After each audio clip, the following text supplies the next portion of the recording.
जय श्री कृष्णा।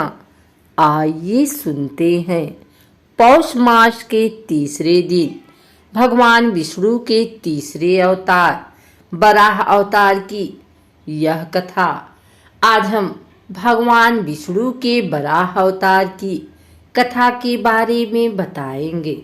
हमने अब तक भगवान विष्णु के दशावतार में से 2 अवतार मत्स्य और कूर्म अवतार के बारे में जान लिया है। भगवान विष्णु के दशावतारों की कहानी की अगली कड़ी में आज हम आपको भगवान विष्णु के तीसरे अवतार वराह अवतार की कथा सुनाएंगे। आइए सुनते हैं भगवान विष्णु के वराह अवतार की यह कथा। एक बार की बात है जब विष्णु भगवान अपने बैकुंठ लोक में अपनी सैया पर विश्राम कर रहे थे और उनके अंगरक्षक जय और विजय उनके शयन कक्ष के दरवाजे पर पहरा दे रहे थे। तभी वहां पर ब्रह्मदेव के पुत्र भगवान विष्णु से मिलने के लिए आए। अब क्योंकि भगवान विष्णु विश्राम कर रहे थे, इसलिए उनके अंगरक्षकों जय और विजय ने ब्रह्मदेव के पुत्रों को भगवान विष्णु के कक्ष के बाहर प्रतीक्षा करने के लिए कहा। तो इस बात पर ब्रह्मदेव के पुत्र भगवान विष्णु के अंगरक्षक जय और विजय दोनों पर अत्यंत क्रोधित हो गए। उन्होंने उन दोनों को कहा कि हम भगवान विष्णु से मिलने के लिए आए हैं और आप हमें रोक नहीं सकते हैं। लेकिन जय और विजय ने उनकी एक न सुनी और उन्हें अंदर नहीं जाने दिया। इस पर ब्रह्मदेव के पुत्र उन दोनों से बहुत ही क्रोधित हो गए और अपने क्रोध में आकर उन्होंने भगवान विष्णु के अंगरक्षकों जय और विजय को वहीं खड़े खड़े श्राप दे दिया कि तुम दोनों पृथ्वी लोक पर मनुष्य के रूप में जन्म लोगे और तुम दोनों अपने समय के सबसे निर्दयी व्यक्ति बनोगे। इस पर भगवान विष्णु के अंगरक्षक जय और विजय ब्रह्मदेव के पुत्रों से क्षमा याचना करने लगे, लेकिन अब दिया हुआ श्राप वापस नहीं लिया जा सकता था। इतना कहकर ब्रह्मदेव के पुत्र वहां से चले गए। अपने कक्ष के बाहर शोर सुनकर भगवान विष्णु उठकर बाहर आए और उन्होंने देखा कि उनके दोनों आज्ञाकारी अंगरक्षक भगवान ब्रह्मा के पुत्रों से क्षमा याचना कर रहे हैं।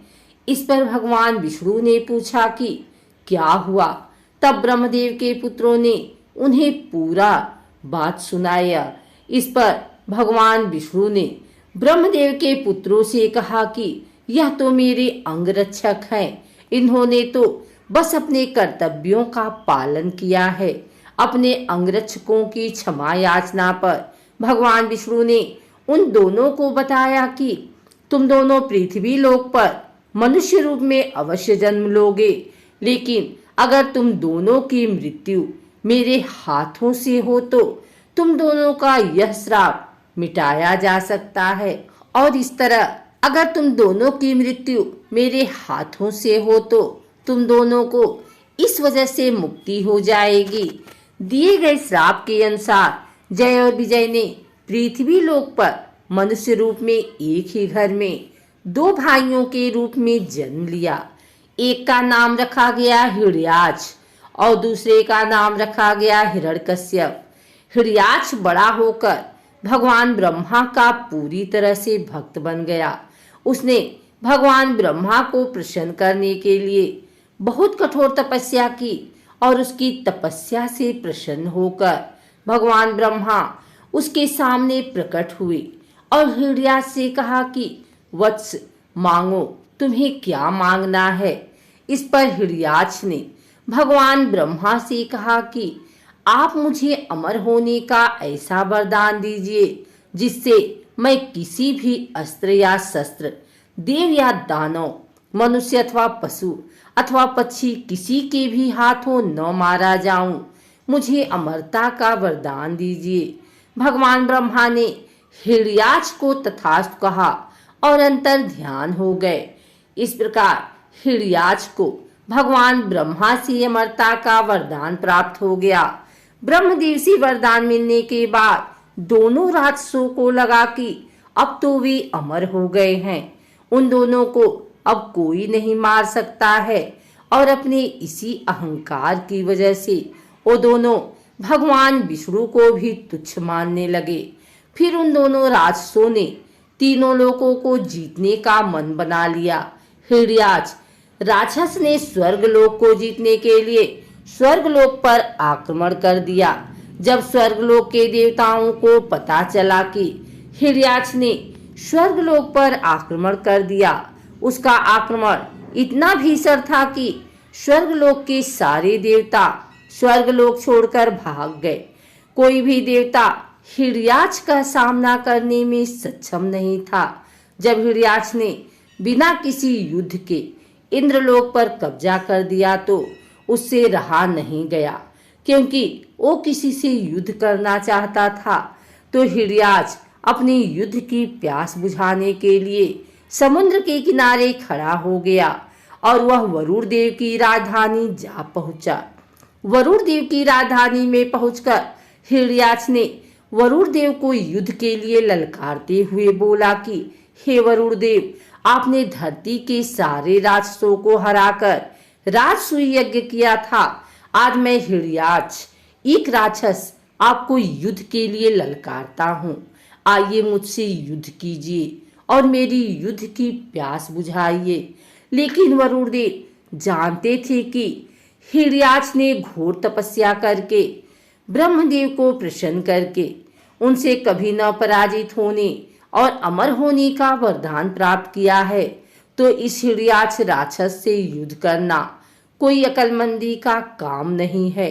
और वरुण देव ये भी जानते थे कि बिना युद्ध किए ये राक्षस जाने वाला नहीं है।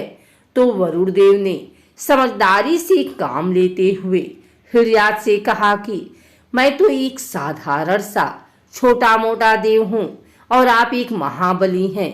मुझ में आपका सामना करने की शक्ति नहीं है। आपसे युद्ध करने के काबिल तो सिर्फ विष्णुदेव हैं। मुझे हराकर आप अपनी शक्ति और अपना बल यहाँ साबित नहीं कर पाएंगे।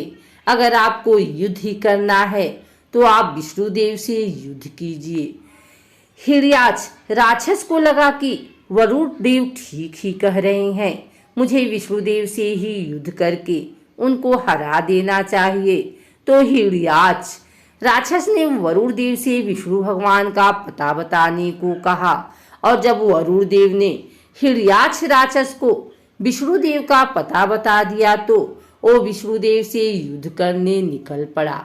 लेकिन हिड़ियाज राक्षस को विष्णुदेव नहीं मिले तो उसने अपने गुस्से से और अपनी ताकत के जोश में अंधे हो चुके हिड़ियाज ने पृथ्वी को समुद्र की गहराइयों में ढकेल दिया, और इसी तरह पूरी पृथ्वी में हाहाकार मच गया।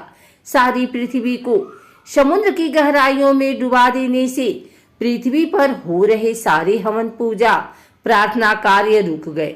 इससे देवताओं की ताकत कम होने लगी।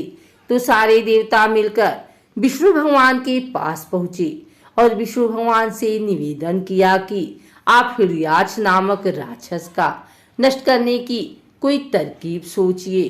तो इस पर विष्णु भगवान ने सारी देवताओं का अनुरोध स्वीकार कर लिया और उन्होंने हिड़ियाज नामक राक्षस को मारने का निश्चय किया। विष्णु भगवान ने हिड़ियाज को मारने के लिए वराह का रूप धारण किया।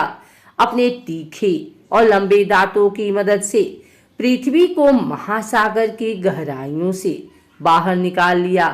विष्णु भगवान को वराह के रूप में देखकर उसने तुरंत विष्णु भगवान पर अपनी गदा की मदद से हमला कर दिया। इस पर विष्णु भगवान और हिड़ियाज के बीच में भयंकर युद्ध हुआ। हमारे हिंदू धर्म शास्त्रों और पुराणों के मुताबिक भगवान विष्णु और हिड़ियाज के बीच यह युद्ध पूरे 1000 सालों तक चलता रहा और अंत में भगवान विष्णु ने अपने सुदर्शन चक्र की मदद से हिड़ियाज का सर धड़ से अलग कर दिया। जब हिरण्याक्ष का अंत हो गया तो विष्णु भगवान ने समुद्र की गहराइयों में समा चुकी पृथ्वी को अंततः जल में से बाहर निकाला, पृथ्वी को संतुलित किया और पृथ्वी पर जीवन एक बार फिर सामान्य हो गया। तो ये थी वराह अवतार की कथा। हमें आशा है कि आपको हमारी यह कथा पसंद आई होगी। अगर हमारी कथा आपको पसंद आई है तो ऐसी और कथा सुनने के लिए हमारे चैनल भक्ति गाथा को सब्सक्राइब करके बेल नोटिफिकेशन ऑल पर सेट कर लें, ताकि आगे आने वाली वीडियो सबसे पहले आप तक पहुंच सके। धन्यवाद।